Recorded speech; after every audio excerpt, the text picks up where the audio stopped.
13 नवंबर 2024 बुधवार को प्रधानमंत्री नरेंद्र मोदी आ रहे हैं दरभंगा और दरभंगा के सोबन में बिहार का दूसरा एम्स का करेंगे शिलान्यास। तो जो जानकारी मिली है उसके अनुसार सुबह के 9 बजे प्रधानमंत्री नरेंद्र मोदी दरभंगा पहुंचेंगे। वहीं तमाम तैयारियों को लेकर बिहार सरकार के स्वास्थ्य मंत्री आज पहुंचे हुए थे दरभंगा और सर्किट हाउस दरभंगा में उन्होंने प्रेस वार्ता कर मीडिया से बात करते हुए उन्होंने जानकारी दिया और कहा 1250 करोड़ से भी अधिक की लागत से 750 बेड का दरभंगा एम्स बनने जा रहा है, जिस एम्स में लोग पूरे मिथिलांचल और कई जगह और नेपाल तक के 8 करोड़ से भी अधिक लोग दरभंगा एम्स का लाभ उठा सकेंगे। तो दरभंगा में एम्स का शिलान्यास को लेकर गतिविधि तेज हो गई है। आए दिनों उच्च स्तरीय अधिकारी दरभंगा पहुंच रहे हैं और एम्स शिलान्यास स्थल का निरीक्षण कर रहे हैं। स्वास्थ्य मंत्री मंगल पांडे ने कहा प्रेस वार्ता में 13 नवंबर दरभंगा के लिए, मिथिलांचल के लिए और उत्तर बिहार के लिए एक बहुत बड़ा अवसर लाने वाला दिन है, एक ऐतिहासिक दिन साबित होने वाला है। और इसकी प्रतीक्षा हम सब बिहारवासियों को थी कि आदरणीय प्रधानमंत्री श्री नरेंद्र मोदी जी ने जो बिहार को ये विशेष सौगात दूसरे एम्स के रूप में दिया था, वह काम यहां जल्द शुरू हो जाए। मिथिलांचल और दरभंगा के लोगों को इसकी सुविधा शीघ्र मिले और इस शुभ कार्य को करने के लिए आदरणीय प्रधानमंत्री जी 13 नवंबर को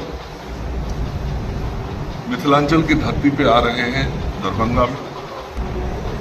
और आदरणीय प्रधानमंत्री जी के साथ मंच पर उस दिन जब यहाँ भूमि पूजन और कार्यारंभ का होगा, तो इस भूमि पूजन और शेष अन्य कुछ विभागों के भी योजनाओं के उद्घाटन और शिलान्यास के अवसर पर हमारे लोकप्रिय मुख्यमंत्री श्री नीतीश कुमार जी भी रहेंगे।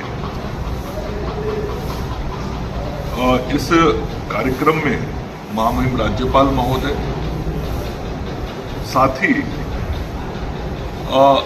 एनडीए के जो हमारे सभी पार्टियों के वरिष्ठ नेता हैं, राष्ट्रीय अध्यक्ष हैं, ऐसे सभी लोग उस कार्यक्रम में रहने वाले हैं।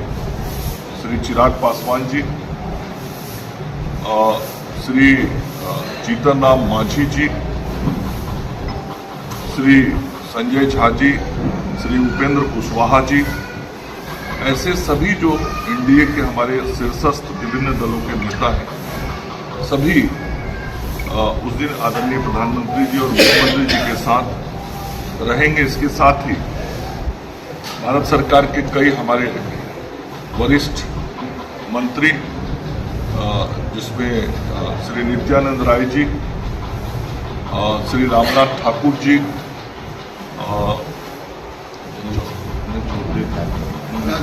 श्री राजभूषण निषाद जी, इसके अलावे बिहार सरकार के भी हमारे माननीय उप मुख्यमंत्री श्री सम्राट चौधरी जी, श्री विजय सिन्हा जी, हमारे प्रदेश के अध्यक्ष श्री दिलीप जायसवाल जी सहित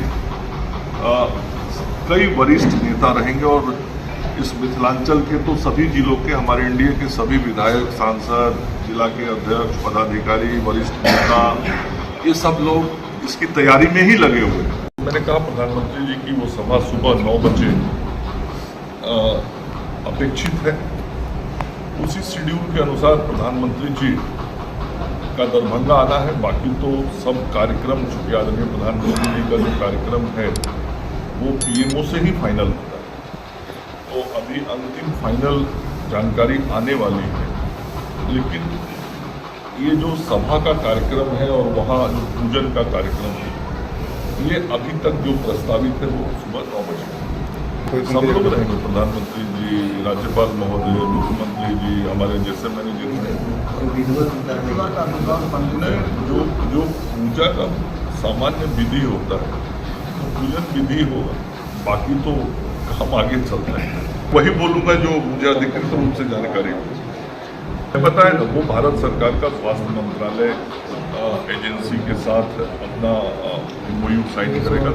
भारत सरकार के जो अधिकारी होंगे वो इसके बारे में बता पाएंगे। इस आयोजन की सफलता में संपूर्ण मिथिलांचल के एनडीए के कार्यकर्ता, जनप्रतिनिधि सभी लगे हुए हैं।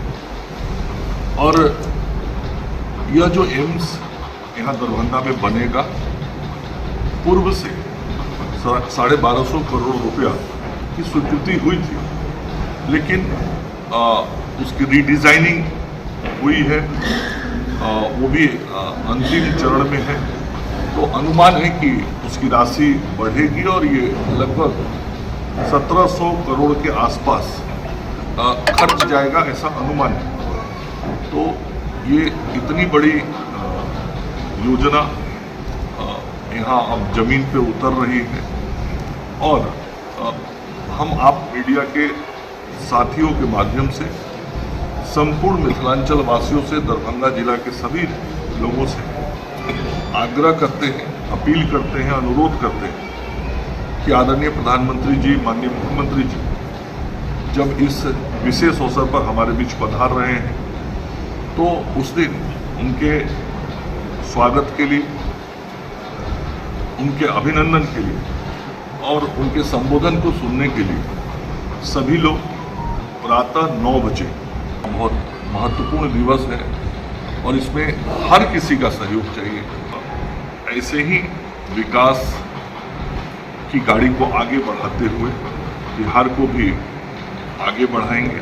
और डबल इंजन की जो सरकार है, इस डबल इंजन सरकार का जो प्रत्यक्ष लाभ है वो कैसे होता है वो दिख रहा है और आगे भी विकास के योजनाओं के माध्यम से दिखेगा। और हम सब जो एनडीए के लोग हैं, विकास के आधार पर ही समाज में राजनीति करते हैं और विकास के आधार पर ही समाज का समर्थन भी मांगते हैं। और इसीलिए सदैव हम सब लोगों के जहन में सेवा का भाव ही मूल रूप से रहता है और राजनीति मतलब सेवा। जनता का प्रतिनिधि मतलब जनसेवक। उस भाव के साथ आदरणीय, मैं उसको भी देखूंगा। आखिर उसको बनवाया मैंने ही है। आप पता नहीं उस दिन थे कि नहीं जब मैं आज से 6 साल पहले वहां गया था। अब मुझे ध्यान में नहीं है, तो आप यदि मेरे साथ रहे होंगे तो आपको ध्यान में होगा कि मैं वहां से निकला और तुरंत मैंने क्या क्या कार्रवाई की और उसके बाद कैसे वो भवन मैंने बनवाया। तो मन में चिंता थी तभी तो वो करवाया। तो आप ऑपरेशन थिएटर सर उसमें चालू करवा दीजिए बस। वो बिल्कुल होगा। आप बिल्कुल निश्चिंत रहिए। मैं आपको इतना ही कहूंगा कि मेरे मन में चिंता थी तभी तो उन चीजों को मैंने ठीक करवाया। आगे भी जो आप विषय बता रहे हैं मेरा काम ही है। स्वास्थ्य मंत्री के नाते मेरी जिम्मेवारी ही है कि जहां भी व्यवस्थाओं में कोई त्रुटि की जानकारी मिले तो उसको ठीक करवाना।